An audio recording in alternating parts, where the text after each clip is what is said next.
Cette vidéo est chapitrée. Un menu apparaîtra pour vous indiquer votre progression à chaque nouveau chapitre. À tout moment, vous pouvez accéder à la liste des chapitres en cliquant sur le bouton sommaire. FNU. Il est partout, dans ces podcasts de Jules Fou, dans le Zub, dans Suricat, sur Golden Moustache, sur Vine ou dans des sketchs de Cyprien, cet originaire de Bretagne n'a pas fini de nous faire rire. Alors je vous propose qu'on redécouvre ensemble les événements qui ont marqué son parcours, car Julien Josselin est mon invité dans cet épisode de Face à Face. Vous saurez tout, mais pas plus.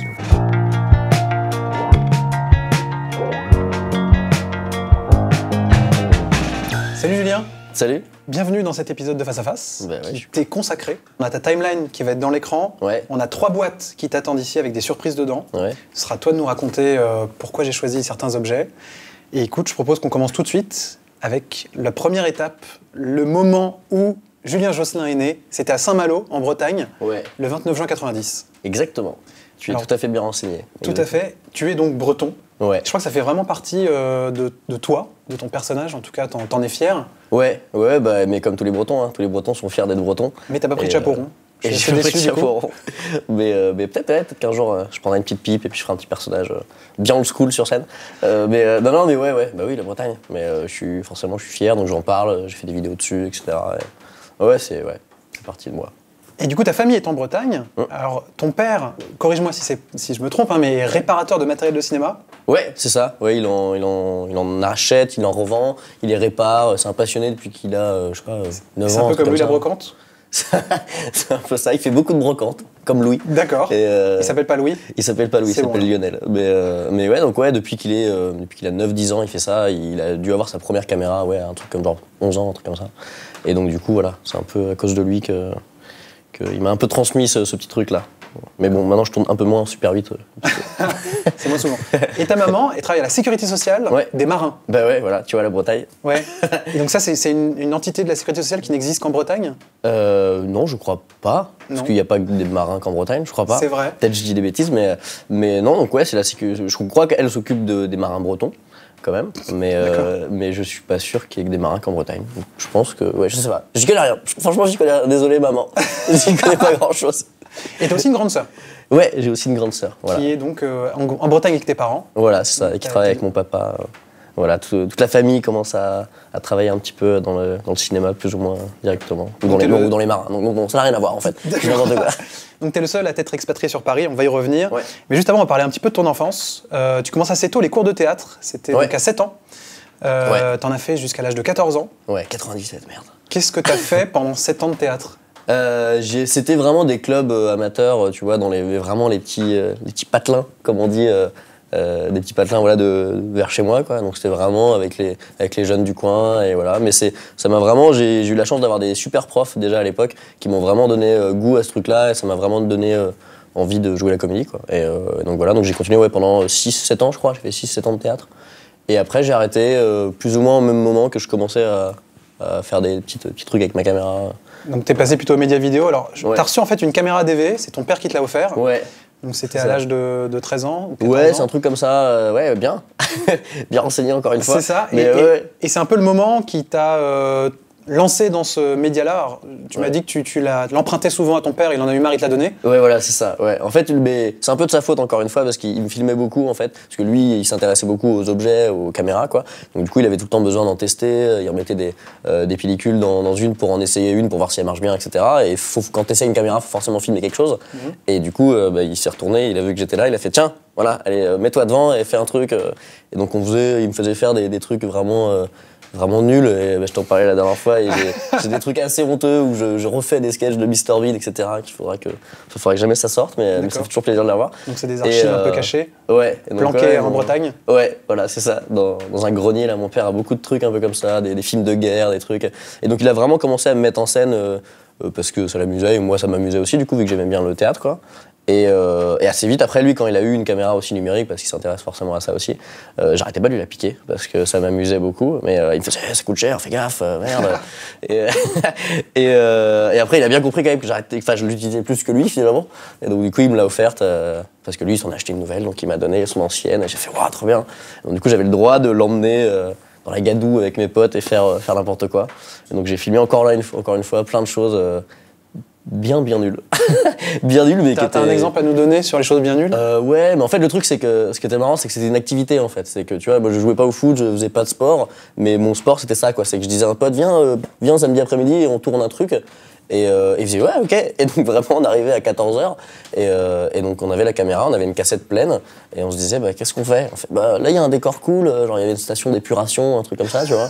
On s'est dit ouais c'est marrant et donc on va dans ce truc là et je le filme, il fait semblant de pêcher, enfin et voilà plein de trucs comme ça avec des potes de en fait, collège de l'époque. T'as joué dans le film Super 8 en fait. Ouais, c'est toi en fait. Ouais mais ça m'a beaucoup parlé d'ailleurs quand j'ai vu le film parce que c'est ça quoi. Et donc ouais on filmait en fait, on faisait même pas des films, on se filmait, on se mettait en scène, on improvisait des trucs et ça nous amusait. Et après, je faisais un montage, je mettais des effets. Et c'était pas bien, mais j'étais fier. Donc en 2008, tu passes ton bac STI et ensuite tu t'inscris en BTS audiovisuel. Donc c'était à Dinan. Ouais. Donc pour apprendre, j'imagine, un peu les bases de la technique pour passer à un niveau un peu plus professionnel. Ouais, voilà, c'est ça. C'est parce qu'en fait, bah, après, je voulais être comédien depuis que j'étais tout gamin, depuis ce fameux théâtre qui m'a passionné. Mais voilà, mais ma maman, elle me disait, c'est bien d'être comédien, vraiment c'est une bonne idée, hein, mais viens, on dit que tu apprends un métier, et, genre un truc un peu technique comme ça, avec lequel tu peux avoir un diplôme. Et après, peut-être, tu pourras essayer d'être comédien. Et du coup, j'ai exactement fait ce qu'elle m'a dit, parce que je trouvais que c'était une bonne idée aussi. Et voilà. Donc, du coup, j'ai fait un BTS audiovisuel, ouais, option montage. Mais t'as pas eu de chance parce que le BTS a fermé au bout d'un an. Ouais. Il y a un BTS, c'est en 2 ans. Ouais, c'est ça. Mais heureusement, ils m'ont dit, c'est bon, on va s'arranger, tu vas pouvoir faire ta 2e année à Rennes, etc. Donc voilà, donc j'ai fait ma 2e année à l'ESRA à Rennes, où ils avaient du meilleur matos en plus, parce que c'était vraiment à l'arrache. C'était une école tellement à l'arrache, on avait une pauvre caméra, on avait moins de matos que vous, là. Donc vraiment. Donc ouais, non, mais c'est un bon souvenir, le BTS, c'était cool, j'ai rencontré plein de gens avec qui je travaille encore maintenant, et je trouve que c'est une bonne formation d'ailleurs, tu vois, pour défendre un petit peu l'éducation française. Je trouve que c'est assez formateur et ouais, t'apprends des. Bah, j'ai appris le montage, voilà. Donc à la fin, je me sentais monteur quand même, tu vois. Donc c'était cool. Et donc comme tu faisais des vidéos avant, t'as continué à faire des vidéos pendant ton BTS. Ouais. Et là, c'est quelque chose qui est un peu enfoui au fin fond du web. Ouais. Ça s'appelle ESIPROD. Ouais. Cette coiffure. Oui, alors bon, j'ai choisi quelques photos un peu... On est pas mal. Imagées, on va dire. Ouais. C'est une collection de courts-métrages, Ouais. d'une espèce de web-série. Ouais, c'est ça. Ça venait d'où? Vous avez fait ça comment? Ouais, un peu avant, on a fait un truc qui s'appelait Cloug, Oui. où c'était pareil, c'était avec des potes et on faisait des sketchs. Et il y en a pareil, tu peux en trouver quelques-uns en ligne encore sur Dailymotion, si tu cherches un peu. Et après, on a fait ESIPROD, ouais, on a fait pendant le BTS avec 2 potes que j'ai rencontrés au BTS. Et voilà, on a fait une série. En fait, l'idée, c'était, on s'est dit, c'est cool, on a des gens qui nous apprennent un peu à faire ce métier-là, mais on faisait pas beaucoup de choses en fait. Donc on s'est dit, continuons à faire des choses. Et en fait, on s'est lancé ce truc-là, c'était un défi. On s'est dit, on fait une vidéo toutes les semaines. Et en fait, du coup, on a fait une saison du coup de ce SI où c'était le format classique de se dire SI. En gros, on changeait un élément d'un film, tu vois, en gros pour le dénaturer en fait, quoi. C'est ici dans Harry Potter, il y avait pas de magie, tu vois, on l'a pas fait celui-là. Mais et du coup, ça casse complètement le concept d'Harry Potter et t'es obligé de faire au final quasiment un court-métrage qui est de la parodie, mais ça te permet de détourner le truc, quoi. Et donc du coup, on a fait 10 épisodes ou 11 même, je crois. Là-dessus et on a tenu le rythme, on le faisait vraiment toutes les semaines, on a juste fait une petite mi-saison et tout, on faisait vraiment comme à la télé et donc c'était cool parce qu'on créait quoi et ça nous a permis de vraiment apprendre parce que tu peux pas apprendre si tu fais pas de choses quoi et donc du coup là, ça nous a poussé à faire des trucs avec des coiffures Ouais. À droite, en fait, tu jouais James Bond. Ouais, c'est ça. Ah bah, ça marche pas très bien. C'est une base. Je t'avoue que ça a assez mal vieilli, ouais. La qualité de l'image et tout ça. Ouais, on sent que c'était... c'est le DV encore, c'est plus ou moins la même caméra que mon père m'avait offert. Donc voilà, on se débrouille, on essayait de faire des petits effets spéciaux sur 2 pixels comme ça. Mais voilà, mais c'est des bons souvenirs, c'est cool. Il y en a quelques-uns dont je suis un peu fier. Celui sur Psychose, il me fait rire un peu. Et voilà, mais c'est cool, c'est des bons souvenirs. C'est important en fait ces trucs-là parce que tu peux pas arriver en faisant un truc qui est à peu près calé et où tu fais mais c'est exactement ce que je voulais faire. T'es obligé de passer par des trucs où tu les fais, tu fais bon, c'est à 10% ce que je voulais faire, mais c'est pas mal déjà, c'est pas mal. Et après t'arrives à augmenter le pourcentage de comment t'arrives à retranscrire ce que t'as dans ta tête en vidéo quoi. Et bon, t'es obligé de passer par ça. Mais la coupe de cheveux, ouais, on aurait peut-être pu s'en passer. Et donc c'est trouvable sur Dailymotion, c'est encore en ligne? Ouais, c'est encore en ligne s'il y en a qui veulent aller voir. Et soyez indulgents s'il vous plaît. Et effectivement, tu faisais pas que ESIPROD, tu faisais d'autres choses, mais là, ouais. Ça se passe dans la boîte. C'est la première boîte surprise. C'est une petite boîte. Ouais. Je vais te proposer de la prendre, de l'ouvrir, de découvrir ce qu'il y a dedans Ça marche. et de nous expliquer à quoi ça correspond. Ok. Je regarde discrètement d'abord. J'arrive pas à l'ouvrir en fait. Ah, joli, ouais. Un Flyers. Un flyer. C'est le Flyers de la Cloud Party. Pas mal, t'as retrouvé ça? Joli. J'ai fouillé loin. Qu'est-ce que c'était la Clouk Party? La C'était quand Clouk- déjà?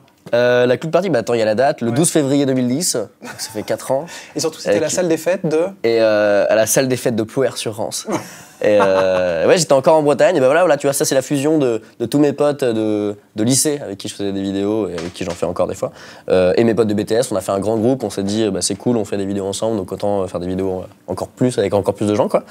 Et on a fait un pari complètement fou de faire un court-métrage qui est devenu un moyen-métrage de 50 minutes, C'est ça. et qui s'appelle HeroCorp Academy, qui était un hommage à la série de Simon Astier, HeroCorp.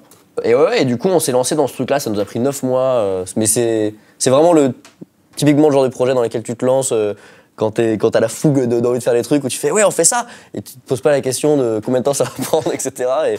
Et en fait, faire un 50 minutes, c'est très très long, donc ça nous a pris 9 mois pour faire tout le truc, essayer de le faire propre. On empruntait les caméras de l'école et tout, on essayait de faire un truc un peu mieux que ce qu'on faisait justement d'habitude, un peu mieux que SI Prod. Et voilà, et j'en suis assez content parce que c'est un. D'ailleurs, il est plus en ligne par contre. Non, il est malheureusement Mais, plus trouvable. ouais, Il est en voilà. privé, donc tu Je peux l'ai enlevé. potentiellement le remettre en Mais public. je l'ai plus enlevé parce que mon jeu me faisait un peu mal. Parce que j'espère m'être amélioré en tant que comédien depuis.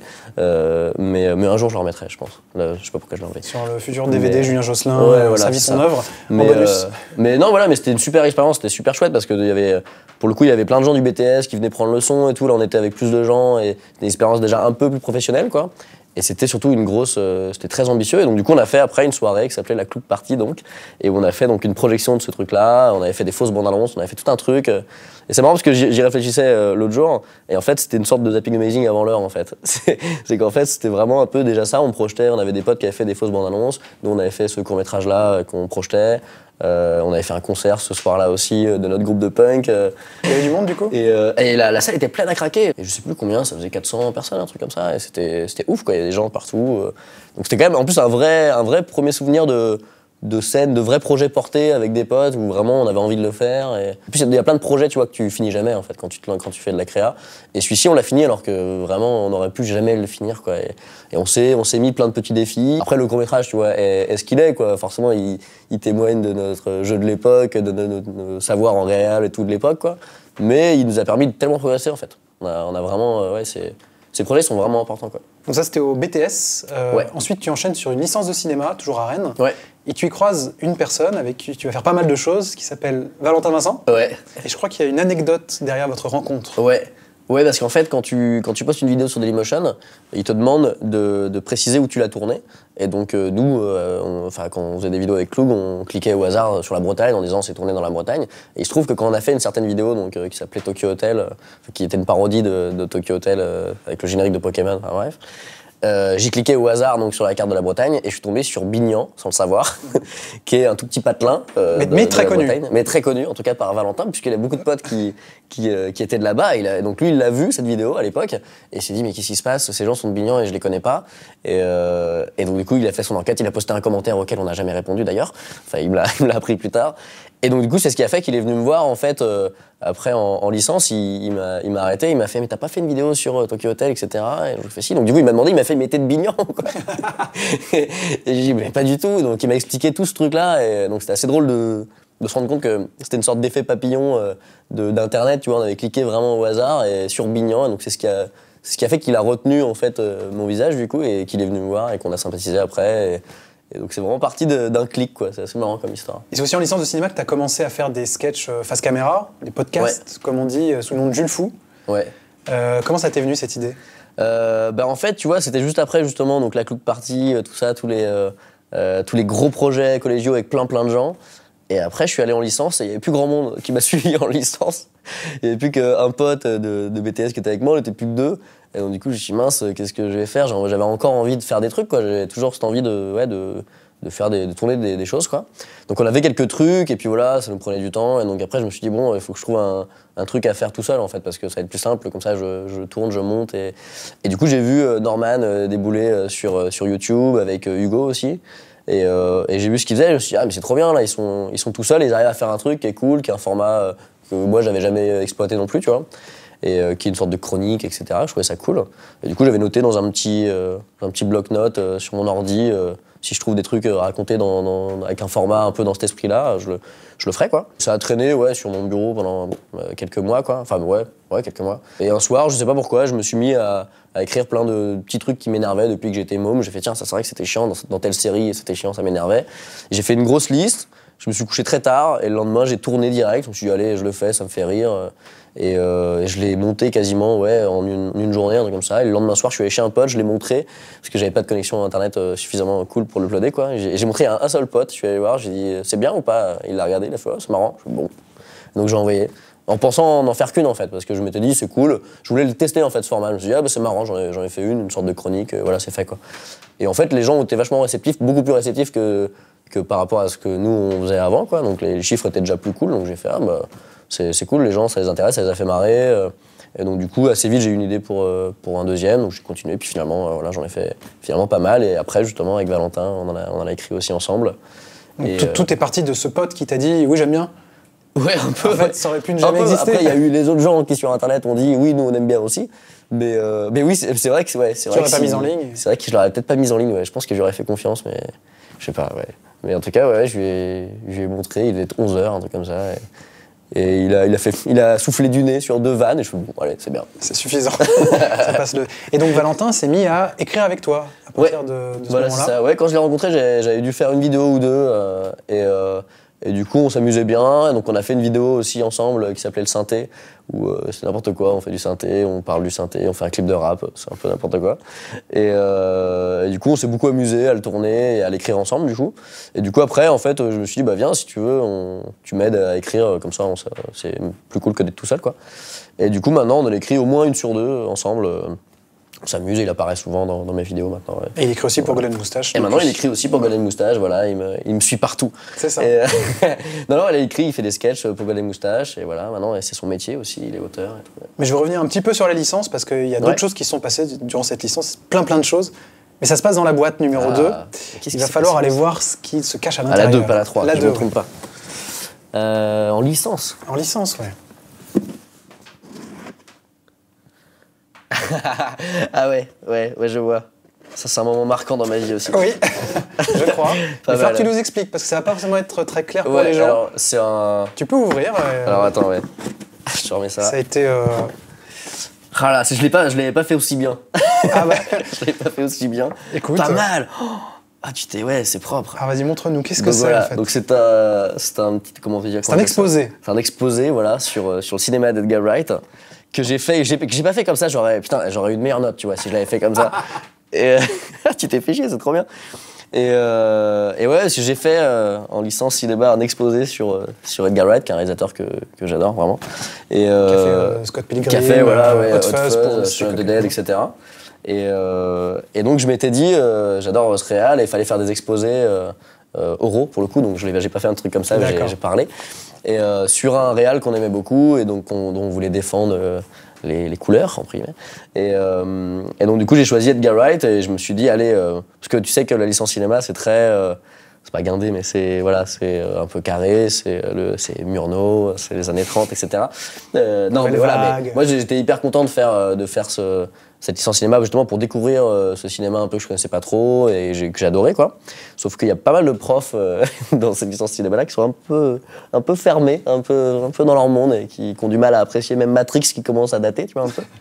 Et donc du coup je me suis dit allez, bousculons un peu ce prof qui était le pire un peu dans le côté très carré quoi. Je me suis dit allez, je vais essayer de lui faire comprendre qu'Edgar Wright c'est intéressant. Et parce que je le pense sincèrement, quoi. C'est que ce mec, son taf, c'est ouf, il a des choses à raconter, etc. C'est un vrai réal, quoi. Comme ceux qui nous a étudiés. Et donc, du coup, je me lance dans le pari un peu fou d'essayer de lui faire aimer Edgar Wright. Je fais un exposé qui est un peu moyen, c'est vrai. Il était franchement un peu à l'arrache. Mais voilà, je lui montre des extraits qui, je pense, étaient parlants. Voilà, je suis content de lui faire découvrir Edgar Wright qu'il connaissait pas, tu vois. Et je termine l'exposé, et la première phrase qu'il me dit, il me fait « Ouais, bah, c'est bien, mais c'est pas du cinéma, ça. » Et là, il y a peut-être un petit tournant, en effet, dans ma vie, quoi, qui s'est pris. Je me suis dit « Ok, je veux pas être cet homme Et ça m'a attristé en fait. Je me suis dit mince, moi j'aime tellement ce qu'il m'a apporté lui, tu vois, et j'étais déçu que ça puisse pas passer dans l'autre sens. Et j'avais vraiment envie de dire mais si, c'est du cinéma parce qu'on a, enfin ça, je peux te donner la durée si tu veux, parce qu'après oui c'est ça. Après il me dit non mais le cinéma c'est une réflexion sur l'espace et le temps. Et donc cette belle grande phrase. Et donc j'avais envie de lui donner la durée du film, de lui dire où ça avait été tourné. Mais non voilà, mais du coup ouais ça a été une petite rébellion où je me suis dit bon je veux faire du cinéma et pas l'étudier. Et voilà, même si j'aime beaucoup aller voir le cinéma et que t'as besoin d'aller voir des films pour en faire, mais voilà, mais du coup je continue d'aimer Edgar Wright. T'as bien raison. Et ça, mais ouais voilà, mais ça m'a fait un petit électrochoc dans ma tête vraiment où j'avais jamais eu comme ambition d'analyser le cinéma ou quoi, mais là c'est ce que je faisais en licence cinéma, tu vois, t'en fais pas, t'analyses, et vraiment je me suis dit oula mais non mais ce mec il a passé sa vie à analyser le cinéma, il en a pas fait j'ai l'impression, et j'ai pas envie d'être ce monsieur, j'ai envie de moi d'en faire et d'aimer Edgar Wright. Voilà. Mais c'est vrai que ça m'a traumatisé ce truc-là. Et alors on m'a dit aussi que durant ta licence, à un moment donné, t'as disparu pendant 3 semaines. Ouais. Et apparemment la raison c'était plutôt Dexter. Ouais. Que Je sais pas comment je l'ai eu cette licence, vraiment. Je l'ai eu sur décision du jury, une grosse arnaque, clairement. Parce que j'ai un peu arrêté d'aller en cours au bout d'un moment. Ça, mes parents le savent pas trop, maintenant vous le savez. Et j'allais plus trop, j'allais une fois sur 2. Et il y a en effet une grosse phase de ma vie où je suis pas allé pendant une semaine ou 2 et je ne vivais plus, je ne mangeais presque plus, je faisais plus rien. J'étais juste dans mon lit et je regardais Dexter. Et donc j'ai découvert Dexter, j'ai regardé les 5 saisons à l'époque qui étaient sorties d'affilée. Et voilà. Mais c'était une belle période de ma vie en fait parce que à la fac, t'es pas obligé d'y aller. Non mais c'est un peu con à dire, mais t'es pas obligé, et si t'exploites bien ton temps, c'est con à dire, mais c'est aussi intéressant en fait. Et du coup, je me rends compte qu'avec du recul, qu'en fait, je l'ai pas si mal exploité que ça mon temps en fac. J'ai réussi en plus à peu près à l'avoir in extremis, tu vois.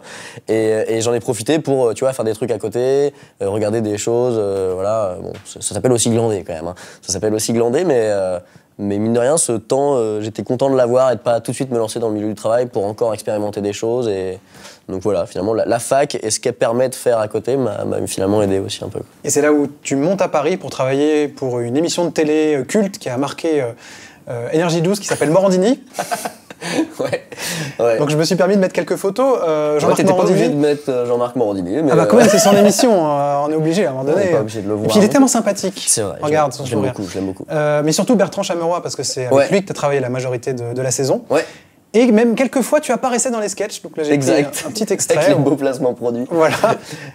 C'était assez sympathique. Donc comment ça s'est passé ça ? Comment tu t'es dit, je vais travailler en tant que monteur pour Morandini? Ah bah c'est pas une décision que tu prends, c'est un truc qu'on te propose. C'est pas, tu vas pas te dire, mais bien sûr. Mais tu as accepté. C'est ce que je veux faire depuis que je suis tout petit. T'as pas envoyé de CV, t'as pas... Non, j'ai eu la chance de connaître quelqu'un en fait qui connaissait mes vidéos et qui m'a dit je sais que t'es monteur, et donc j'étais encore en Bretagne à l'époque, je bossais sur j'étais en Bretagne, je bossais sur une série d'animation avec des potes. Je commençais à faire des petits tafs, tu vois, avec des potes de là-bas que je salue d'ailleurs.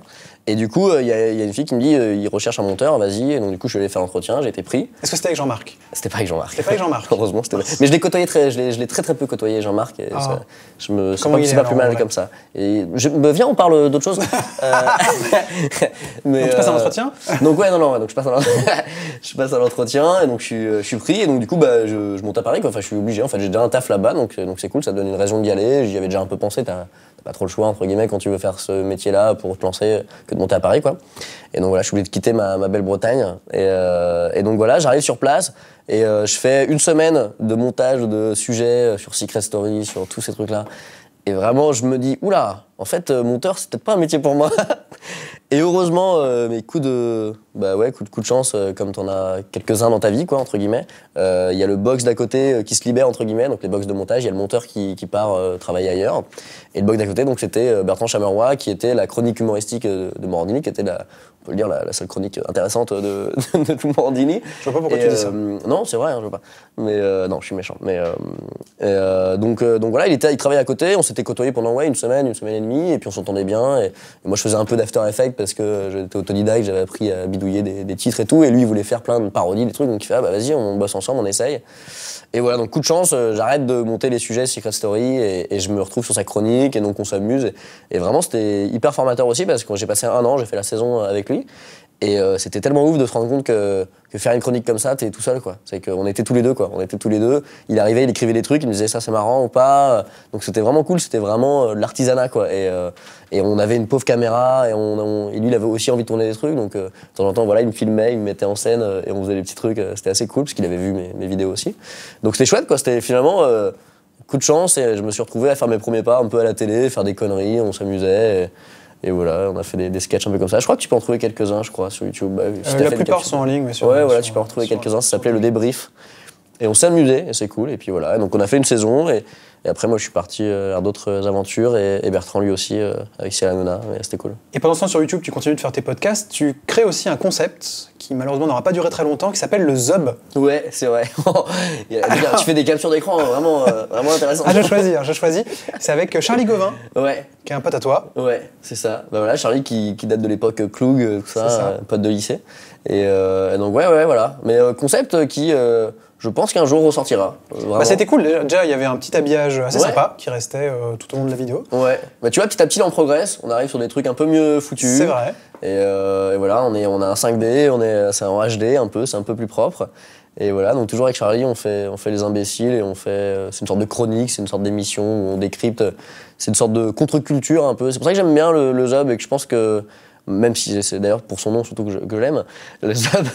C'est Buzz à l'envers, évidemment. C'est Buzz à l'envers, mais ça ressemble beaucoup à Zob, tout simplement aussi. Hein. C'est aussi pour ça que ça m'amuse. Aucun lien avec Jean-Marc Morandini ? Non. On a dit qu'on arrêtait de parler de Jean-Marc Morandini.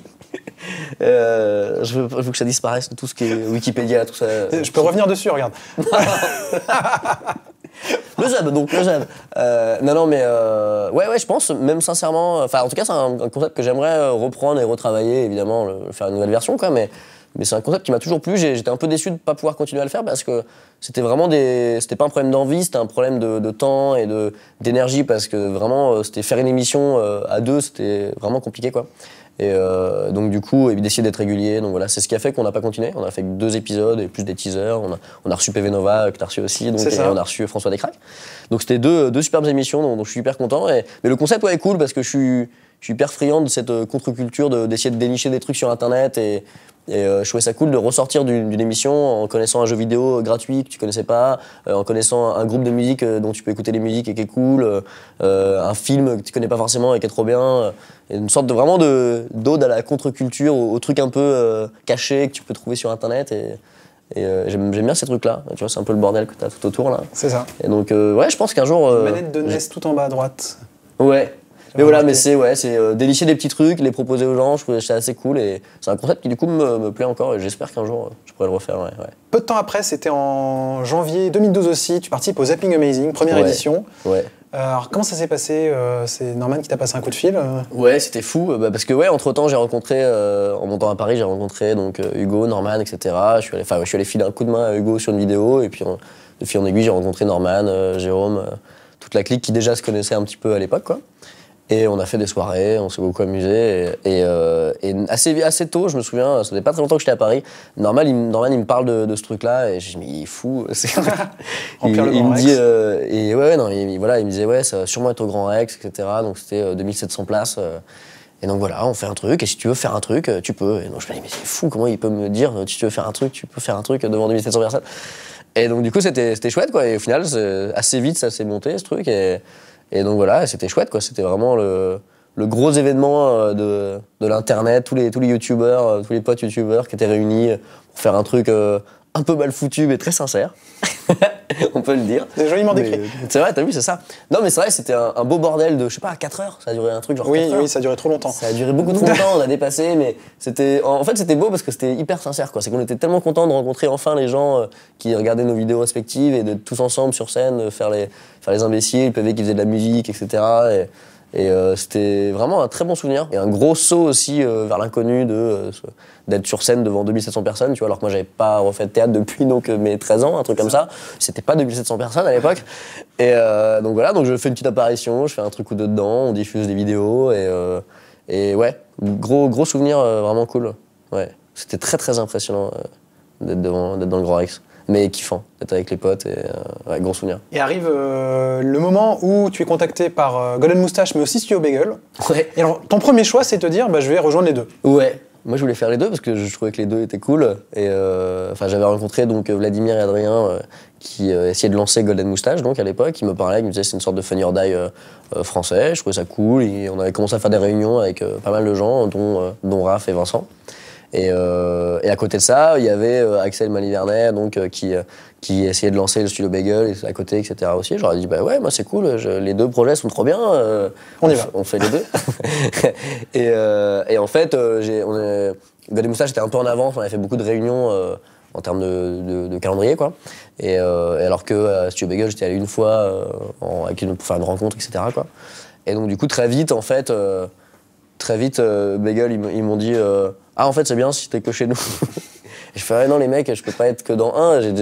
On était limite en train de produire un sketch déjà pour Golden Moustache, quoi. Et donc du coup, voilà, mais j'ai dit c'est pas grave, je veux faire Golden Moustache et on verra plus tard, quoi. Ça, rien n'est fermé.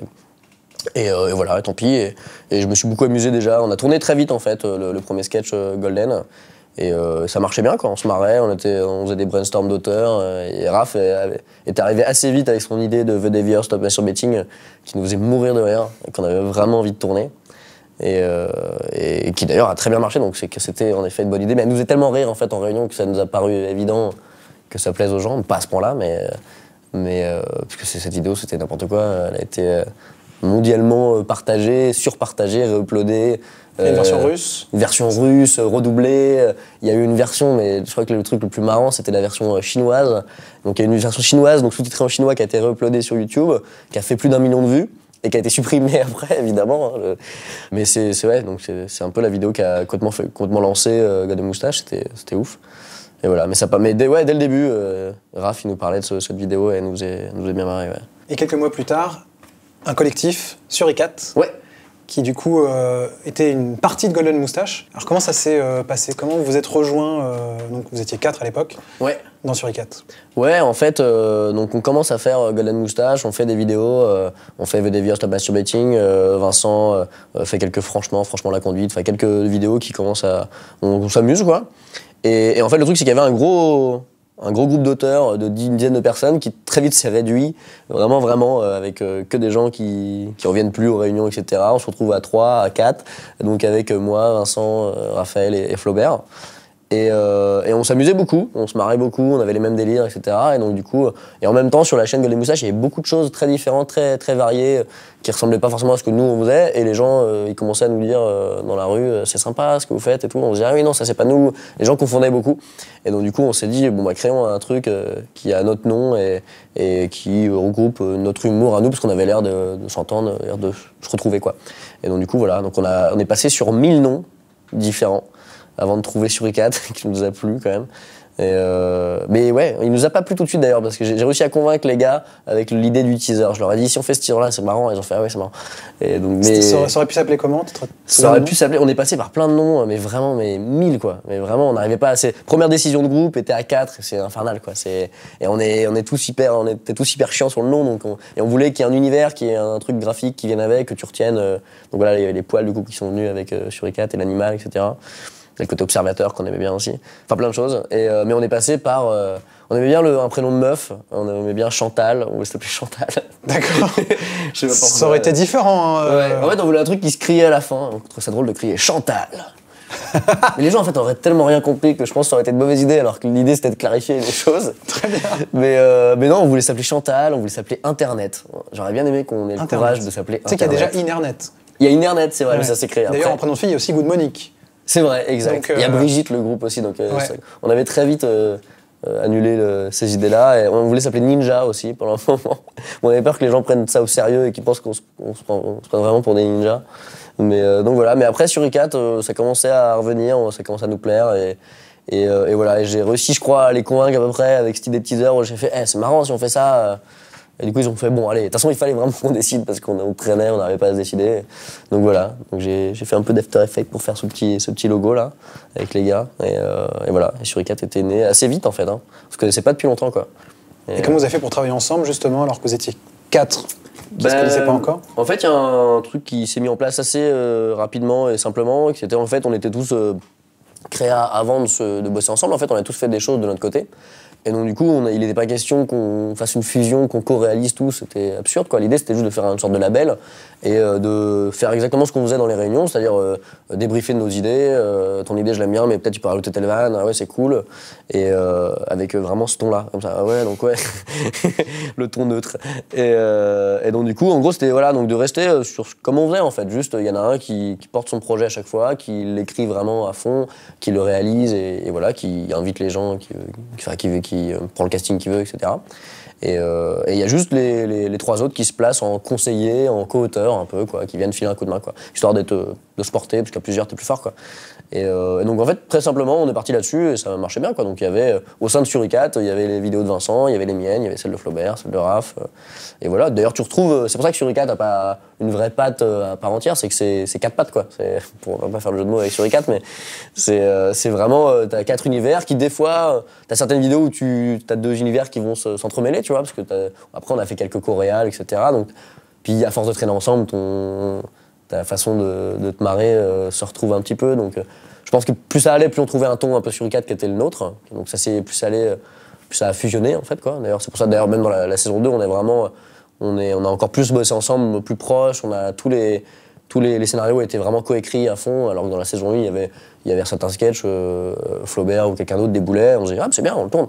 Et on n'avait même pas filé une seule vanne, tu vois, et juste on le mettait sous le label Suricat parce qu'on avait trouvé ça marrant et qu'on le faisait ensemble, on jouait dedans, quoi. Et petit à petit, en fait, on s'est un peu rapprochés forcément à force de travailler ensemble et voilà. Gros succès. Ouais, ça a bien marché et c'est vraiment un truc dont je suis le plus fier, quasiment, je crois, dans ma carrière d'artiste, parce que j'aime ce nom, j'aime cette bouille là de Suricat, les poils et tout, et ce qu'on a fait, je suis fier de ce truc-là.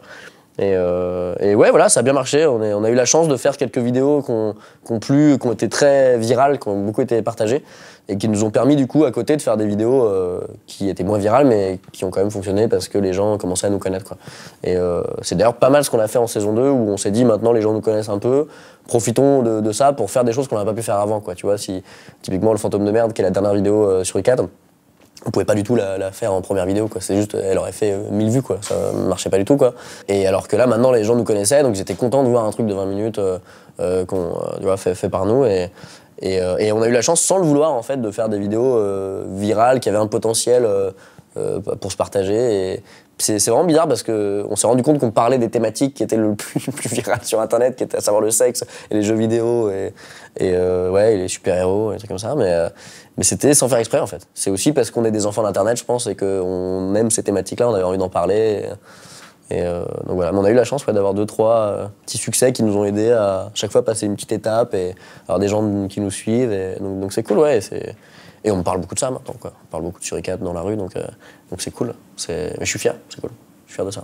Donc quelques mois plus tard, tu pars en tournée pour le Zapping Amazing 2. Ouais. Et là, donc on n'est plus dans le petit théâtre, on est dans la grande tournée. Ouais. 8 dates, plein de grandes salles et puis surtout un direct sur W9. Comment t'as appréhendé ce projet-là? Il fallait faire un stand-up, il fallait faire des sketchs collectifs? Ouais, bah encore une fois, là, c'est là où le fait de faire des projets de groupe est vraiment porteur et tu te rends pas compte de ce que tu fais, vraiment. Mais c'est que, ouais, voilà, c'est comme le Zapping Amazing 1, c'est une idée folle. Et je sais plus qui trop est reparti là-dessus. J'en avais parlé pas mal à Norman, mais en disant ouais ça serait cool, on fait un Zapping Amazing 2 machin. Il a fait oui. Et après ils m'ont mis ça sur le dos. Après ils m'ont dit mais c'est à cause de toi qu'on le fait parce que t'avais dit à Norman. Je fais ah bon mais quoi? En plus moi je l'ai appris très tard. Ils m'ont fait ah mais tu sais pas ça se fait et tout. On part demain. Et donc du coup ouais ça parle de tourner, ça parle de faire forcément. On avait l'ambition de faire un truc plus fort quoi, plus impressionnant. Et donc encore une idée folle et portée par le groupe, donc du coup on se dit tous bah allez on le fait et donc on se met à écrire tous ensemble et tout et on fait ce projet tous ensemble et t'étais stressé de faire ça sur scène? J'étais pas stressé, non ça allait, j'étais hyper content en fait de les retrouver, de refaire un projet tous ensemble et tout et parce qu'en plus on se doutait un peu entre guillemets déjà à l'époque que c'est pas un truc qu'on referait sûrement tout de suite. parce qu'on voyait bien que tout le monde avait ses petits projets, etc. et que ça commençait déjà à être compliqué de réunir tout le monde, etc. Tu vois. Donc on s'est dit c'est cool, ça fait une super belle expérience à faire tous ensemble, peut-être même avant qu'on puisse plus trop le faire en fait quoi. Et donc du coup c'était ouf, mais c'était tellement ambitieux en fait, c'était n'importe quoi. Direct sur W9, on a fait oui, je sais pas pourquoi on a dit oui, alors qu'après avec 8 dates, etc. Non, on avait tellement aimé le Zapping Amazing 1 et puis on avait quand même tiré des leçons aussi de ce Zapping Amazing 1, on était conscient qu'on avait fait un truc un peu à l'arrache, mais voilà, on savait ce qu'on avait aimé dedans, on savait ce qu'on n'avait pas aimé, et du coup on s'est dit bah voilà, faisons un 2 en repoussant les limites, ouais, c'était ouf. Puis après la tournée, c'était dans le bus et tout, J'ai re-regardé d'ailleurs le making-of il y a pas longtemps, je suis nostalgique, ça y est là, j'ai regardé, et j'ai fait c'était le bon vieux temps. Mais non, ouais, mais superbe expérience, tellement fou en fait d'être entre potes et de faire un projet comme ça et d'aller en plus de ça à la rencontre des gens et ouais non vraiment gros souvenir vraiment important quoi parce que c'était démesuré aussi quoi, c'était vraiment démesuré. En plus moi j'avais pas le même nombre de personnes qui le suivent que Cyprien et Norman et du coup il y avait quand même ces gens-là devant moi tu vois. C'est-à-dire que oui, dans le tas il y avait un pourcentage qui me connaissait évidemment mais du coup il y avait quand même la folie qui était autour de Norman, de Cyprien, d'Hugo, de Jérôme, tout ça. Et donc c'était hallucinant quoi, c'était juste hallucinant, c'était un mélange entre une tournée de rockstar et de boys band. C'était ce mélange-là. Et puis une date à Rennes. Et une date à Rennes, super kiffante parce que mes parents sont venus me voir là-bas et plein de potes du coup bretons sont venus me voir aussi là-bas et c'est la plus grosse date qu'on ait faite, il y avait 2900 places je crois, un truc comme ça. 3800 je crois. 3800 ? Ouais. D'accord, c'était beaucoup. Et donc c'était fou et du coup en plus j'ai fait des petites vannes en plus sur la Bretagne évidemment et donc c'était une de mes dates préférées, c'était ouf. Puis c'était dans le Liberté moi tu vois j'étais breton, j'étais allé voir des trucs là-bas, c'était fou tu vois. Donc ouais vraiment aussi une étape là, j'avoue de passer là où tu te dis ok on commence à faire des trucs là il se passe des trucs quand même quoi. donc ouais non et puis toujours ouf de faire ça entre amis en fait, c'est bizarre quoi. C'est bizarre t'as pas le côté travail, collègue, mais ouais non et le making of est une bonne trace de ce truc là pour les gens qui l'ont vu en tout cas.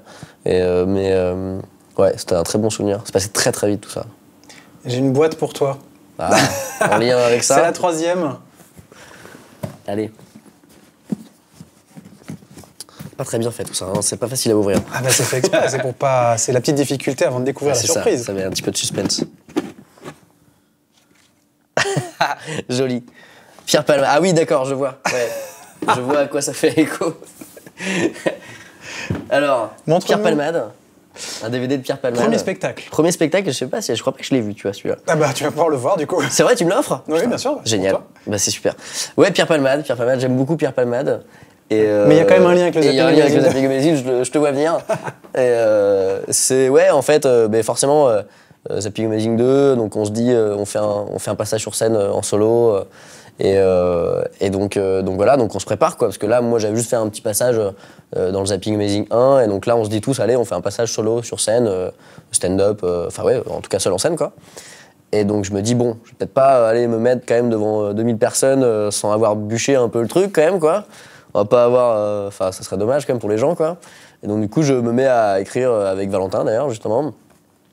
Écrire des trucs, essayer de réfléchir à ce que je veux faire en seul en scène parce que finalement j'y avais jamais réfléchi en fait et donc j'aime beaucoup Pierre Palmade et je me dis allez je vais faire un truc un peu dans cet esprit là, une sorte de personnage qui parle un peu tout seul, donc pas vraiment du stand-up quoi et, et du coup je l'ai testé dans une petite salle en première partie de Pierre Cross et que je salue d'ailleurs aussi et c'était pas top, je me suis un peu vautré. T'avais pas l'expérience de Pierre. Non, voilà, j'avais pas l'expérience de Pierre. Et non, et voilà, non, mais c'était pas une catastrophe. Mais voilà, avec Valentin, on s'est dit, bon, peut-être on fait pas ça quand même. Et c'était un moyen succès, j'ai oublié mon texte aussi, c'était un peu n'importe quoi.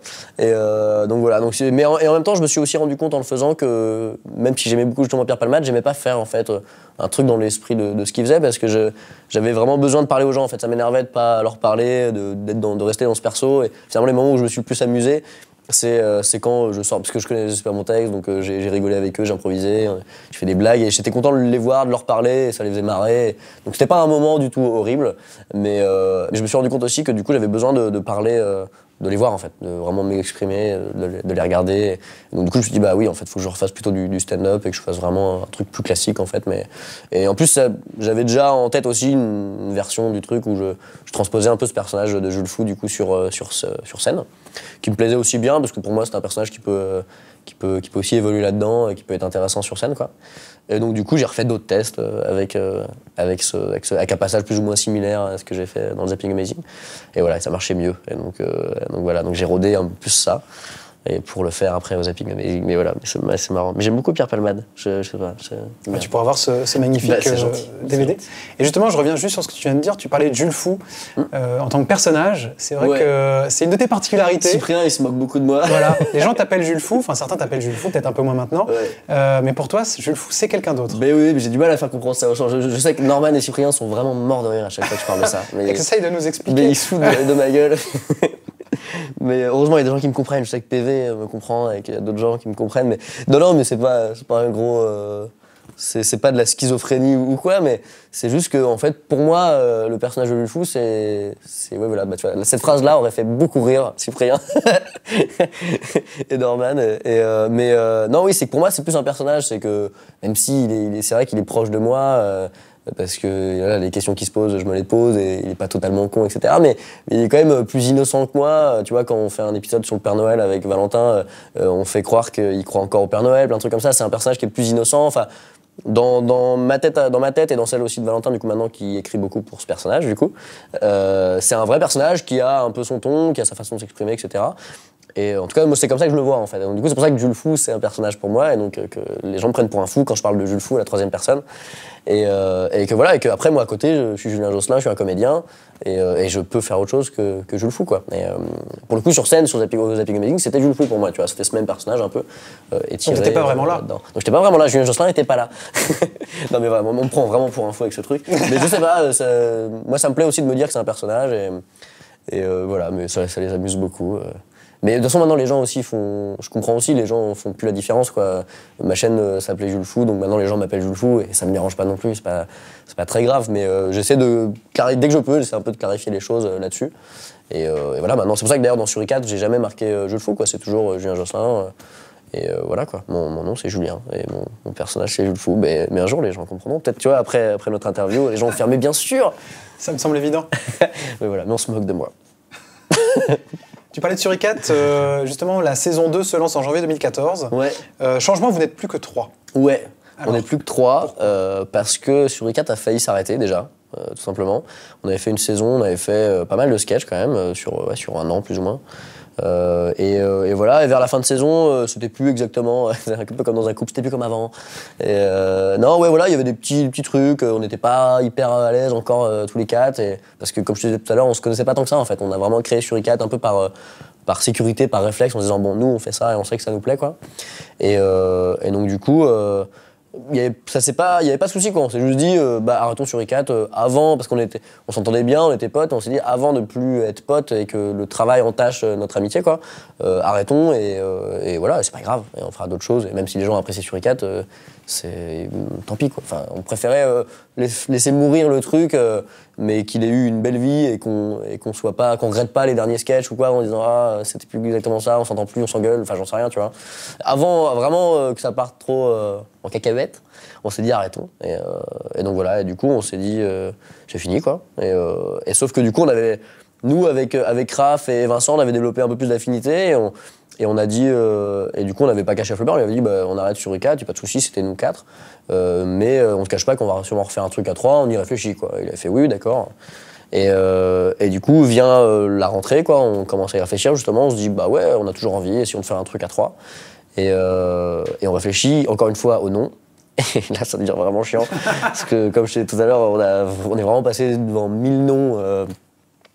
Enfin on a essayé 1000 noms au moins pour Suricat, donc là faut retrouver autre chose, alors qu'on avait beaucoup aimé Suricat, on avait mis du temps à se décider, et donc on y réfléchit vraiment quand même, on cherche des trucs, on se dit qu'on va peut-être prendre un cousin du Suricat comme nom, vu que c'est un cousin, un truc comme ça, et puis après on réfléchit à ce qu'on va faire aussi, on se dit est-ce qu'on va vraiment faire quelque chose de différent de ce qu'on a fait en première saison.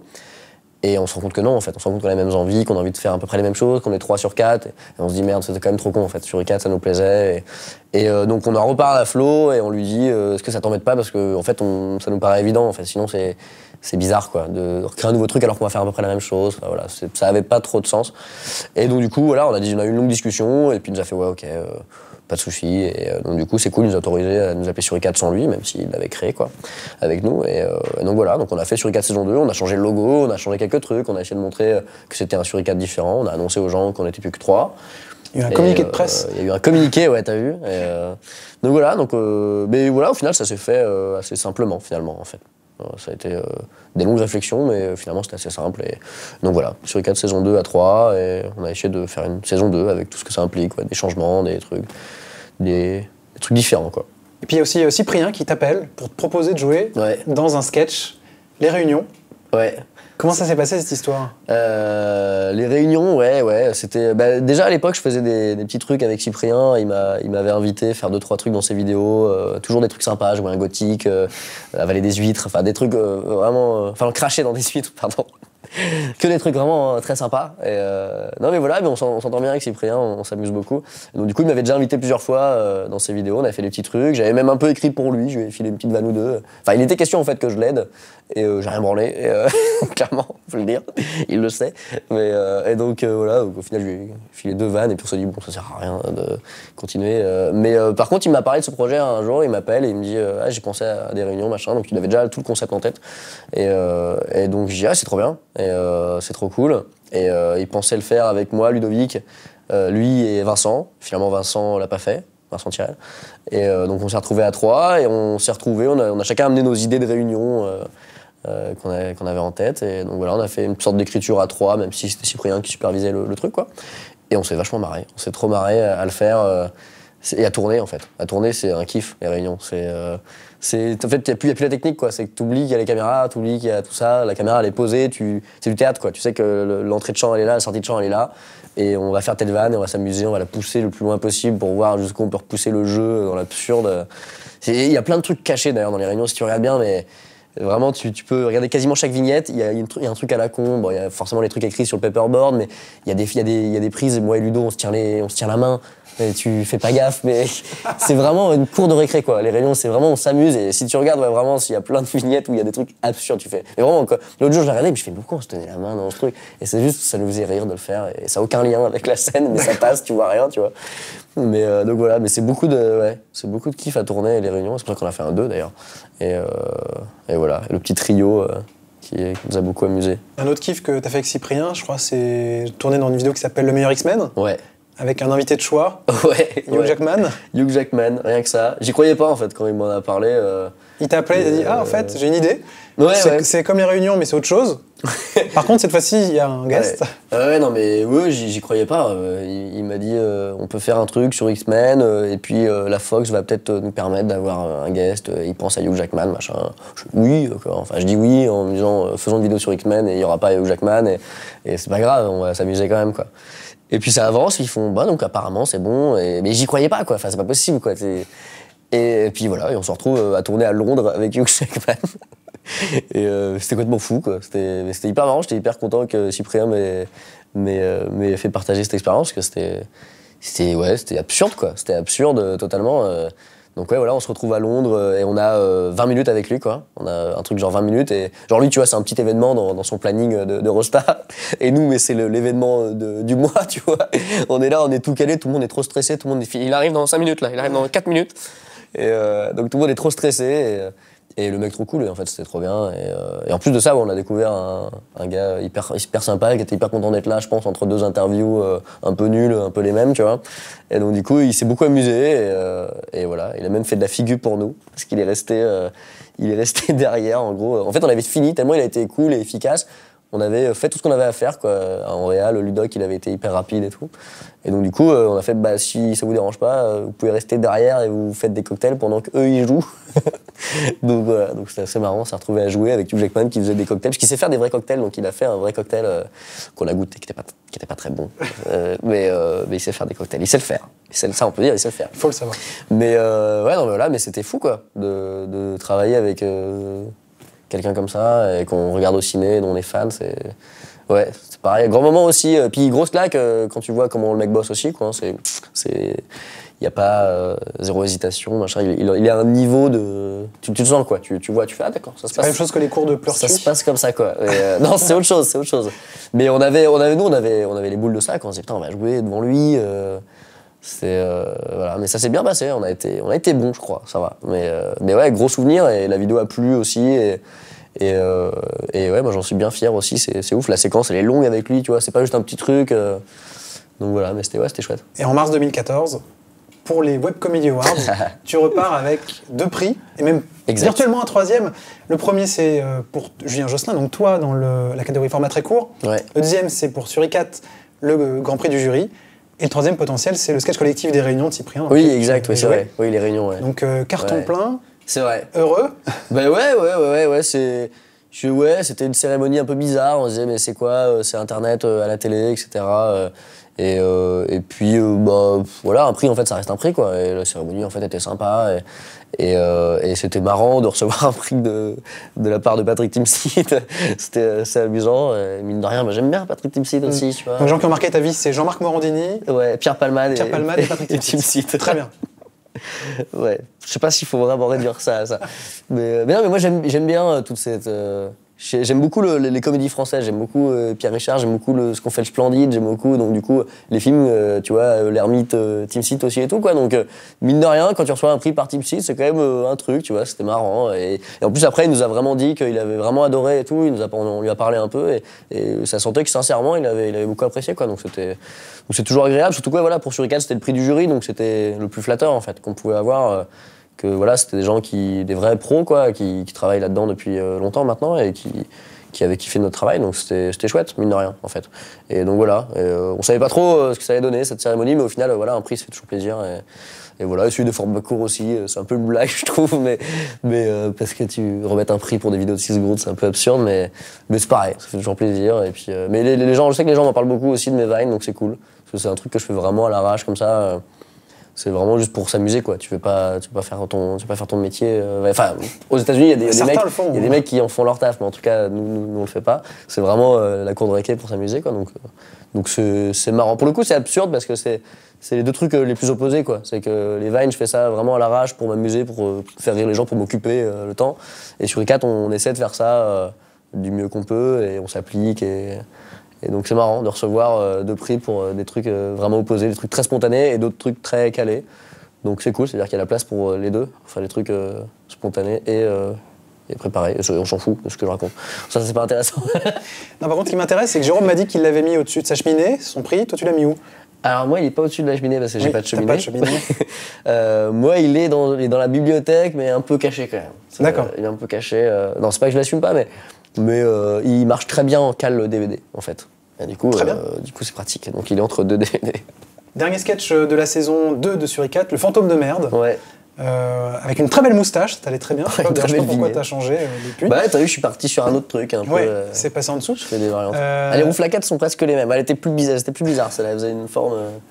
Donc ça a été votre dernier sketch, c'était un moyen métrage en fait. Ouais, c'est ça.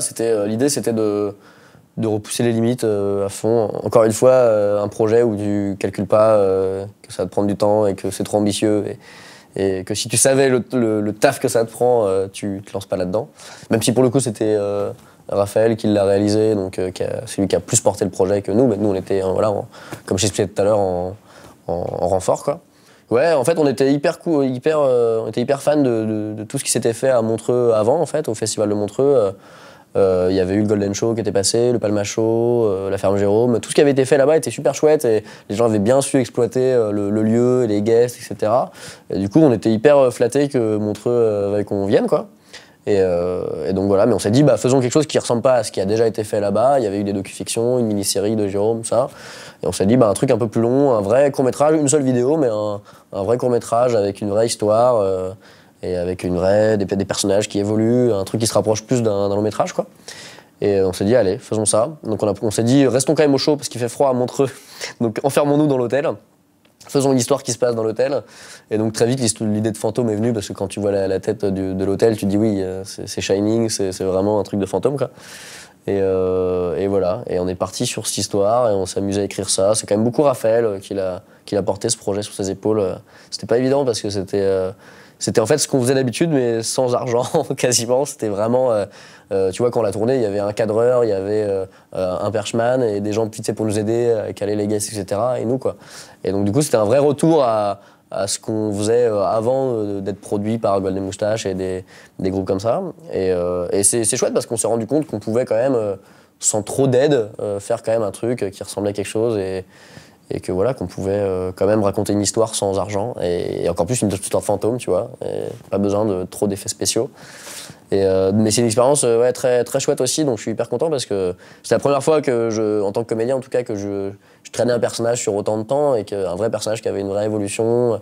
Donc c'était hyper cool de l'étudier, on tournait ça dans le désordre, donc ça se rapproche pas mal du cinéma et donc de ce que je veux faire beaucoup, quoi.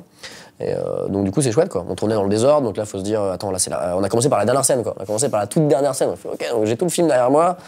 Et donc c'était vraiment une étape aussi, un level up à passer, quoi. Donc ouais. Et puis ouais, je suis super content. C'est pour ça qu'on s'est arrêté sur ce court-métrage là, quoi. C'est que ça marchait bien en finale, les gens l'ont beaucoup apprécié. Et on était d'ailleurs très étonnés que les gens l'apprécient autant parce que c'est pas un format adapté à Internet du tout. Enfin, on pensait en tout cas. Visiblement ça l'est, mais c'est qu'on l'a fait pour nous en fait. On l'a fait pour nous en se disant ça va être cool, on va faire raconter une histoire. Et en fait, les gens ont beaucoup aimé. Ils sont hyper demandeurs d'autres choses dans ce genre, quoi. Donc c'est chouette. Et ouais, voilà, c'était cool. Je termine tout le temps par c'est cool. Mais c'était toujours cool en même temps.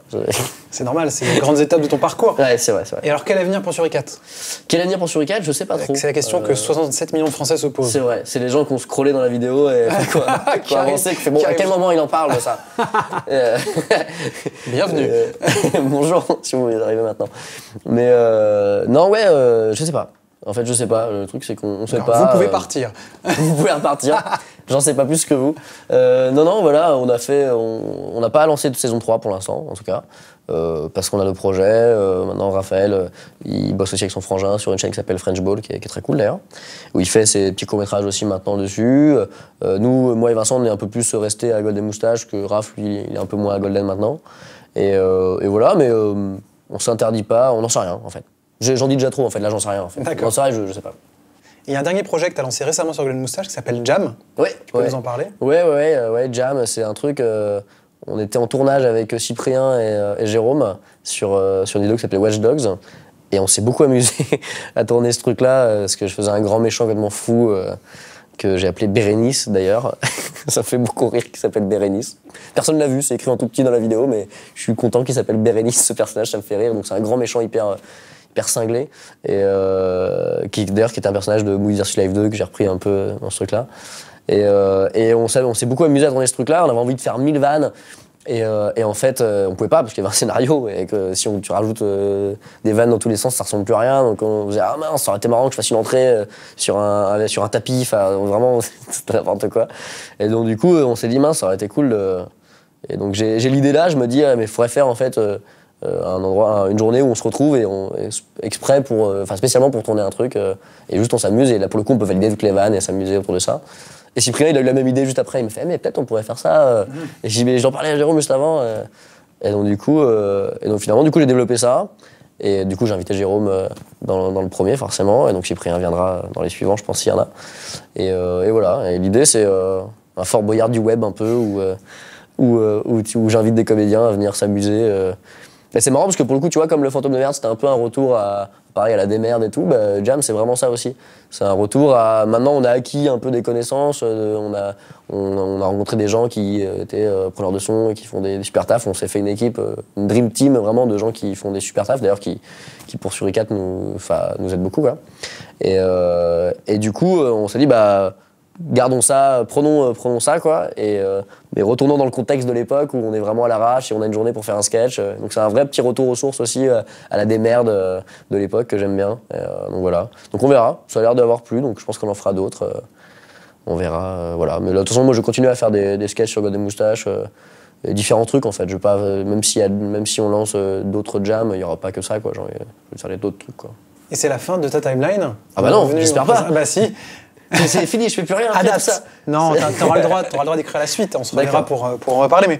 Mais du coup, on est revenu sur toi et cette fois-ci, j'aimerais te poser quelques questions un peu plus personnelles. Ouais. La première étant, pourquoi un poster d'Elvis Presley au-dessus de ton lit? Ah, tu sais qu'il n'y a pas beaucoup de gens qui se posent la question et je trouve ça bizarre. Oui, je l'ai mis là. Moi, je me la pose. Il y a pas beaucoup de gens qui se posent la question. Pourquoi Parce que j'aime bien Elvis, tu vois, ça va se retrouver un peu dans les roues flaquettes. Oui, tout à fait. Et mais alors ça c'est pareil, ça fait beaucoup rire les gens. Les gens se foutent de ma gueule pour ça. Mais je sais pas, j'aime bien Elvis, je saurais pas dire pourquoi. T'as le droit d'aimer de ne pas avoir de poster au-dessus de ton lit, hein. C'est vrai, c'est vrai aussi. C'est vrai qu'en plus il est bizarre, c'est un poster où il est en tenue d'armée et tout. Mais ouais, non, je sais pas. J'aime bien les posters. J'aime bien avoir une chambre d'ado encore. Je suis pas encore passé trop au cadre, tu vois. J'ai vraiment encore une chambre, une vraie chambre, alors que c'est un appart, mais c'est une chambre encore. Et donc il y a des posters de plein de trucs, il y a des posters de Kiss aussi. Hein. Tu les as pas vus ceux-là, mais il y a des posters de Kiss. J'ai pas eu la chance de. On m'a informé. On m'a donné des tuyaux. Voilà. Mais il y a des posters de Kiss, il y a des posters d'Elvis, des Sex Pistols, mais voilà. Mais j'aime beaucoup le rock, j'aime beaucoup le punk rock, le punk, donc forcément j'en mets dans ma chambre, du coup dans ma chambre d'ado. Et Elvis j'aime bien, voilà. Et je l'assume, ok. Pas de problème. On m'a dit aussi que le processus d'écriture, pour toi, ça passait souvent par des nuits blanches, avec des tomates cerises et des radis. Ouais, ah ouais, ça je sais qui t'a parlé de ça. Je ne sais pas. Je ne divulguerai pas mes sources. Valentin Vincent qui t'a donné les informations. Je ne divulguerai pas mes sources. Ouais, mais ouais, comme beaucoup, j'écris la nuit. Non, pas les radis, non. Pas comme beaucoup. J'allais pas parler des radis, j'essayais de pas en parler. Mais donc, comme beaucoup, j'écris en mangeant des radis. Non, mais oui, j'écris beaucoup la nuit parce que j'arrive pas à me concentrer souvent la journée. J'essaye un petit peu, j'arrive un petit peu maintenant à me lever tôt de temps en temps, mais j'écris quand même beaucoup la nuit. J'ai besoin d'être dans le silence, qu'il n'y ait plus rien, machin. Et t'as besoin de manger en fait aussi quand t'écris, c'est con, mais t'as besoin de manger parce que tu passes pas ton temps à écrire, quoi. Donc tu passes pas ton temps à être comme ça, tu passes quasiment 90% de ton temps à être comme ça.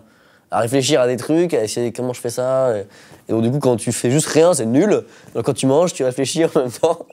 Et les radis, c'est à peu près ce qu'il y a de moins bourrin en termes d'alimentation si t'en manges beaucoup la nuit. Donc du coup, je mange des radis. C'est ton secret en fait. C'est mon secret. On l'a révélé là. Mais ouais, je pense que c'est ça. Ça se trouve, il y a un truc hyper balèze dans les radis.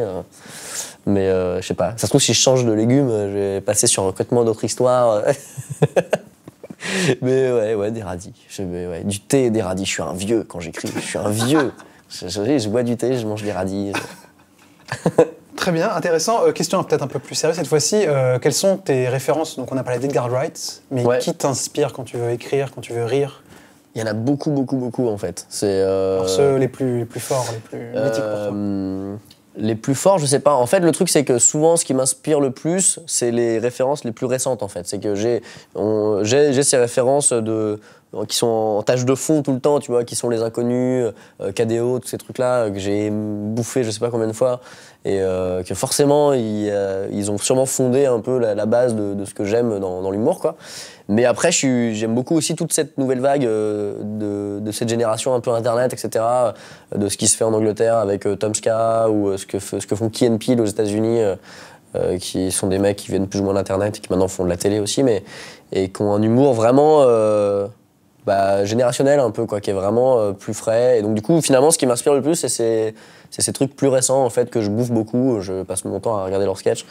Et donc voilà. Mais c'est aussi 1000 autres trucs en fait. C'est que encore plus quand tu travailles avec d'autres auteurs qui, eux, ont leurs propres références, tu passes ton temps à te donner des références, tu fais « Ah mais t'as pas vu ça, c'est complètement dingue, il y a ces deux mecs-là qui font des trucs, il y a ce mec-là, il y a telle vidéo. » Et du coup, tu bouffes tellement de choses que maintenant, j'arrive plus trop à savoir vraiment ce qui m'inspire, c'est un mélange de tous ces trucs-là. Et ouais, je sais pas, mais ouais, j'aime beaucoup plein de choses qui se font aussi en France. J'aime beaucoup ce que fait Alexandre Astier, Simon Astier aussi, du coup, voilà, qui a fait HeroCorp, justement. Il y a plein de choses cool. Alain Chabat, c'est complètement dingue, il est nul, c'était fou. Il y a 1000 trucs en fait. Mais j'ai vraiment l'impression que c'est assez représentatif de la génération Internet maintenant. C'est qu'on a tous ça en fait. On a tous une bouillie, un vieil ratatouille d'humour dans notre tête parce qu'on aime plein de choses, quoi. Moi j'ai regardé vraiment plein de choses. Tu vois, même Palmade qui a rien à voir, Le Splendide. J'aime beaucoup l'humour en fait. Donc j'aime plein de types d'humour et je bouffe un maximum de trucs. Et plus c'est différent, moins ça ressemble à l'humour du voisin et plus ça me plaît. Donc je sais pas trop du coup ce que moi je tire de tout ça, mais donc voilà, je sais pas, je m'amuse à essayer de varier aussi des fois, de faire des types d'humour un peu différents, mais ouais, c'est un beau mélange. Il faut regarder beaucoup en fait pour faire aussi, il faut regarder beaucoup de choses quoi. Le cinéma, c'est quelque chose qui te titille? Ouais, qui me titille beaucoup. Le mot titiller est pas assez fort. Oui, il a été interdit en 1987. Il a été interdit en plus, voilà. c'est vrai, ça fait 4 fois. J'ai un permis. Mais ouais, le cinéma, ça me fait rêver depuis tout jeune. Et ça commence à bien me titiller là.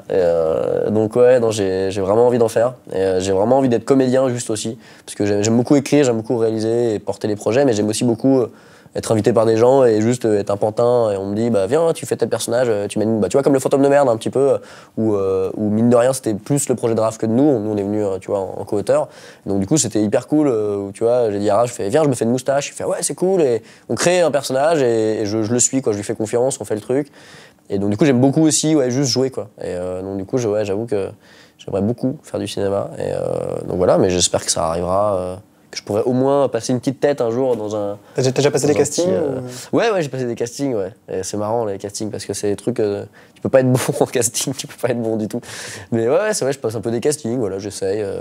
Et voilà, à ma petite échelle, quoi. Et voilà, je me dis que ça arrivera peut-être un jour, et puis que je pourrais faire un petit truc... même si je fais un petit truc, je suis content, tu vois. Même si je fais un petit rôle qui me plaît un peu, ça sera chouette, déjà. Je sais pas, en fait, c'est un truc, c'est ce qu'on fait, en fait, maintenant, c'est ce que nous, on essaie de faire, d'ailleurs. Quand tu vois le fantôme de merde, tu sens clairement que c'est ce qu'on a envie de faire. On a envie de raconter des histoires, on a envie d'incarner des personnages. Et quand tu le fais au cinéma, t'as plus le temps, t'as plus d'argent, donc t'as plus de temps du coup. Et voilà, et tu peux faire des choses plus folles. Tu vois, là, nous, on n'a pas d'argent, donc les fantômes, on les montre tout le temps et on dit ils sont là, et ils sont pas transparents. Mais c'est cool aussi quand il peut être transparent, et parce que t'as 150 plans à faire en effets spéciaux. Mais donc voilà, c'est... En fait, on est tellement perfectionniste, c'est un peu ce qu'on a en commun avec Suricat, c'est qu'on est tellement perfectionniste que c'est forcément vers là qu'on tend, en fait. C'est que le cinéma, c'est peaufiner, c'est prendre le temps de faire. Et les séries aussi, d'ailleurs, les séries, c'est aussi très cool maintenant. Les séries, ça atteint, c'est même au-delà du cinéma, quasiment, en termes de budget, ce qu'ils ont, ce qu'ils peuvent faire.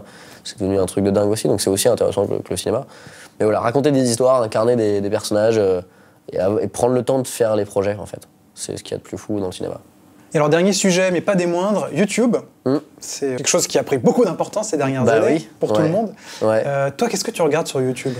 Je regarde beaucoup de choses, comme je te disais tout à l'heure, je regarde beaucoup de YouTube international. Je regarde des Anglais un peu, des Américains. Et j'en ai beaucoup regardé, j'en regarde un peu moins là maintenant. Je prends moins le temps de le faire. Mais je regarde plein de choses. Je regarde beaucoup ce qui se fait sur YouTube en France aussi. Je trouve qu'on a vraiment une diversité folle en France de contenu sur YouTube. Ça va vraiment des courts-métrages à des chroniques, comme ce que fait Antoine Daniel ou quoi, des séries comme Les Visiteurs du Futur, des mecs comme PV Nova qui font de la musique, etc. C'est hyper riche, je trouve. Moi, je suis hyper fier même d'avoir participé à ce truc-là, d'avoir fait partie à ma petite échelle de ce truc, quoi. Et parce que je trouve que c'est vraiment... et ouais, encore plus en France, on se rend pas compte, mais dans les autres pays, ça marche pas autant, en fait. En France, il y a des millions et des millions de vues, et par rapport au nombre d'habitants, c'est assez hallucinant, en fait. Tout ce qui circule, toutes les vidéos qui sont regardées, si tu regardes par rapport aux États-Unis, en fait, ils ont pas du tout le même pourcentage, quoi. Et donc, du coup, c'est un vrai média fort en France, et on a vraiment des créas. J'ai l'impression, moi, que c'est maintenant la plateforme sur laquelle tu as le plus de créas, déjà. Et des gens qui font des nouvelles choses, qui testent. C'est encore, heureusement, un labo, il y a plein de choses qui s'essayent.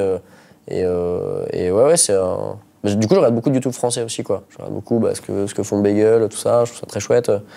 Je regarde tout, même les plus jeunes qui débutent un peu et tout, je regarde, il y a des trucs... C'est forcément sincère, enfin, la plupart du temps, c'est sincère ce que font les gens sur YouTube, c'est qu'ils ont envie de faire des trucs et de les poster. Et c'est tellement déjà compliqué, quoi, de prendre sa caméra, de monter, de poster, de dire « Regardez, c'est moi ». Et du coup, c'est forcément une démarche qui est chouette. Dans une interview en fin 2013, tu disais que tu vivrais comme un échec d'être encore sur Internet à 40 ans. Ouais, faudrait rajouter un que. D'être encore que sur Internet à 40 ans. Parce que je trouve Internet très cool et que je me vois bien continuer à faire des trucs dessus pendant jusqu'à 40 ans, pour le coup. Parce que c'est un média qui est très cool et qui permet plein de choses que d'autres médias ne permettent pas. Après, oui, j'avoue que je le vivrais comme un échec d'être resté que là. J'ai envie de faire plein d'autres choses. j'ai envie de faire, après voilà, j'ai déjà fait un peu de scène, j'ai envie d'en refaire, j'ai envie de faire de la radio, j'ai envie de faire beaucoup, j'ai envie de faire énormément du cinéma, mais voilà, mais plein d'autres choses aussi, voilà, radio et tout, plein de trucs, et ouais, je crois que je le vivrai un peu comme un échec, j'ai envie de faire trop de trucs. Mais mais ça veut pas dire que, ouais, non, Internet, ça reste chouette. Mais forcément, là, j'ai fait que ça pour l'instant, donc j'ai envie d'autre chose. C'est comme quand t'es avec une meuf, c'est pas bien, je vais m'arrêter là. Et alors on te verra sur scène, un de ces quatre, revenir? J'espère. Ouais. Le truc, c'est que ça prend beaucoup de temps, quoi. Tu vois, là, quand Norman il fait son stand-up, ça lui prend des mois de sa vie, des mois, voire des années même, sûrement. C'est quasiment un an d'écriture. Un an d'écriture, et ensuite là, la tournée, etc. Voilà, donc ça prend vraiment une grosse période de ta vie. Et le truc, c'est que dans l'ordre des priorités, dans ma tête, c'est pas le number one, même si ça me plaît beaucoup. Donc je pense que je referai des petits trucs, je vais refaire des petits passages, quoi. Je vais me réécrire des trucs, ça fait un petit moment que je gratte des trucs, et je referai des petits passages sur des scènes ouvertes, juste pour mon kiff, parce que c'est un plaisir aussi, j'ai envie de retrouver cette sensation, quoi, d'être sur scène. Et donc je referai des petits trucs, mais un spectacle peut-être un jour, mais pas tout de suite. Peut-être avec Pierre Palmade. Peut-être avec Pierre. On sait jamais. Je suis allé le voir au théâtre il y a pas longtemps, tu vois. Je continue à perpétuer le truc. Ça serait génial, ça se trouve. Non, franchement, j'aimerais beaucoup. Faut jamais dire jamais. Mais ouais, une pièce, ça serait chouette. J'aimerais beaucoup. Tu vois, ça va dans cette continuité de vouloir incarner des personnages, quoi. Et sur scène aussi, c'est chouette d'incarner des personnages. Et donc, ouais, peut-être un jour du théâtre, j'espère. En fait, peut-être que ça arrivera plus vite si on me propose quelque chose. Si on me propose un rôle au théâtre et que ça vient pas de moi, que c'est pas une écriture, etc. Peut-être que ça peut arriver assez vite. Ça m'intéresse beaucoup. Mais après, un projet perso que je porte, que j'écris, etc. C'est pas pour tout de suite parce que il y a le cinéma avant. Je veux faire du cinéma. Donc c'est un appel à tous les réalisateurs, metteurs en scène, directeurs de casting, producteurs de cinéma. Appelez S'il vous plaît. Donne ton numéro, ça ira plus vite. En bas de l'écran. Merci Julien, on a fait le tour de toi, de ton parcours, de tes envies. Je fais un tour aussi. Voilà. Merci en tout cas, c'était super intéressant, on a appris plein de choses, j'espère. Et tu connais la tradition.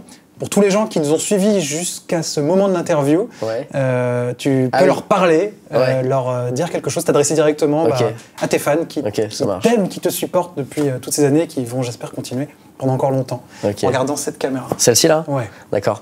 Merci d'avoir regardé un truc qui est aussi long et qui parle de moi alors que c'est pas intéressant. Et si vous en êtes arrivé là, c'est que vous vous intéressez à ce que je fais et que c'est cool, parce que si vous vous intéressez à ce que je raconte, c'est que vraiment vous vous intéressez à ce que je fais. Donc c'est hyper flatteur et merci. De toute façon, c'est grâce à vous que je suis là, c'est grâce aux gens qui regardent ce genre de vidéos que je suis là. Et donc voilà, donc j'espère que vous allez être fiers de ce que je vais faire dans les prochaines années, comme j'espère que je serai fier de ce que je ferai dans les prochaines années. Voilà, merci. Merci Julien, je te souhaite plein de belles choses pour le futur. Partagez cette vidéo si vous avez trouvé ça intéressant, même si c'était que pour le morceau sur iCat, on ne sait pas, qu'on a dit tout à l'heure, c'est une blague évidemment. Et on se retrouve très bientôt pour un prochain épisode de Face à Face. Salut. Une bonne résolution pour bien commencer 2015, cliquez sur abonne-toi. Pour Noël, on vous a préparé un bêtisier de nos meilleures scènes ratées, rire garanti. Previously on Loading, Olivier et Rémi affrontent leur peur en jouant à Alien Isolation. Et sinon, dans le dernier Fair Play, grosse ambiance avec Natou, McFly, Carlito et Julien Pestel qui jouent à Qui tout double. Et si tu as déjà tout regardé, voici notre coup de cœur de 2015. Gilles Langoureau, dans son tube interplanétaire, Un jour viendra couleur vodka orange. Vraiment, allez le voir.